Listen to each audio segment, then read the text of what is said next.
bali kasama ko, kami, tabi-tabi yung anak ko. Tapos sila mag-i-stay dun sa Japan. Kami kasi siyempre may mga trabaho kami, hindi kami pwede mag-stay na matagal dun eh. So babalik kami dun, may iwan yung assistant namin na isa. Tapos revocable naman yung ticket namin. Pag nag-enjoy siya hanggang isang buwan doon, di tuloy-tuloy yung sparring niya. Hanggang sa ma-maintain po namin yung lakas talaga ni Will John, sinasabi ko nga po, kailangan kami naka-maintain ng 100.1%. Anytime na magkaroon kami ng laban, title fight. So, siyempre, hindi naman namin basta-basta papabayaan na ang kondisyon ni Will, hindi ganun lang. So, di bali po sa mag-stay doon, basta ma-maintain po niya yung talagang power at saka yung kondisyon ni Will John. Ayan. Clarification pala dun sa ano, no? Yung bakit nakapangalan agad si Will John sa lineup. Kasi ano yan, may deadline kasi yung pagsasubmit ng lineup sa SEA Games.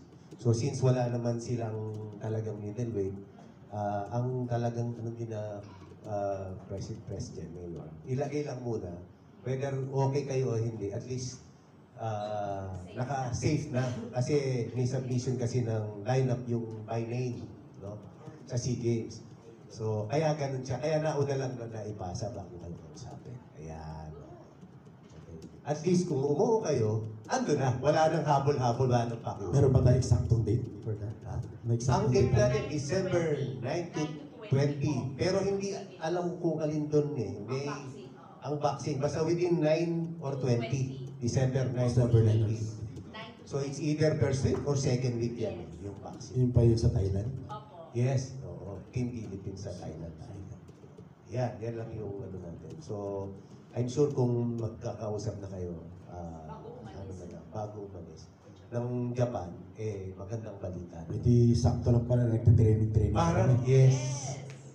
Kasi talaga namang marami nag-aabang ng mga middleweight na mga ka-sparring. At saka makakalaw mo ron Thailand, more likely Thailand, Vietnam, Indonesia, na So, malalaki. actually, yun nga din po talaga ang purpose namin. Kaya nga hindi naman pwede nakatabay na sa Will John. Although nagtitraining, nag-ensayo, lahat ginagawa namin.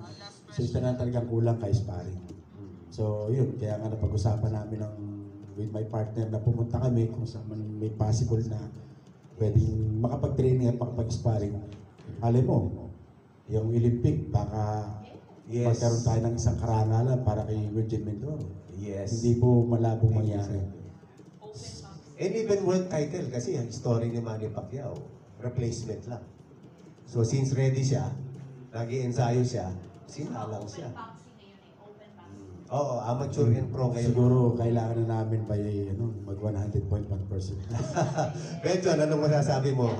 Feeling kung sakali to represent, sabi nga ni manager, either SEA Games, Olympics, open kami dyan. Anong masasabi mo na meron ka palang chance na dalhin ang flag ng Philippines? Anong nasa isip mo or pakiramdam mo? Maano ako dyan, excited naman ako na lumaban sa SEA Games. Manalo ako sa SEA Games, mas maganda na magalaban talaga sa Olympic. Yes. Open boxing tayo. So, okay, well, John, yes. follow up lang doon sa question ni Randy kasi sa SEA Games, sunod-sunod yung laban doon eh. Hindi walang pahinga-pahinga yun eh. Pagkalaban mo ngayon, kinabukasan lalaban ka ulit. Tapos pag sinuwerte ka makapunta ng semis, isang araw kang pahinga, lalaban ka na naman ulit. Ikaw ba, kaya mong gawin yung ganun? Parang parang palarong pambansa sa batang Pinoy. Sanay naman ako niyan sa amateur din. Kasi yung una naglaro din ako ng palarong kubansa. Panalo ako ngayon, bukasan, timbangan na naman, tapos laban na naman ulit, tapos timbangan pagkabukasan. Nasabi mo yung Olympics, si Yumer nag-Olympics na yan.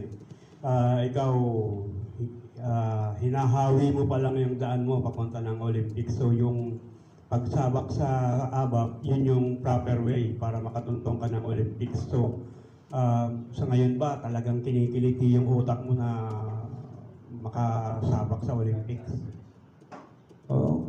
Kung ano talaga, pero pasikapan ko pa rin yan na manalo na manalo para mapunta tayo dyan sa goal na mapunta sa Olympic. Okay, thank you.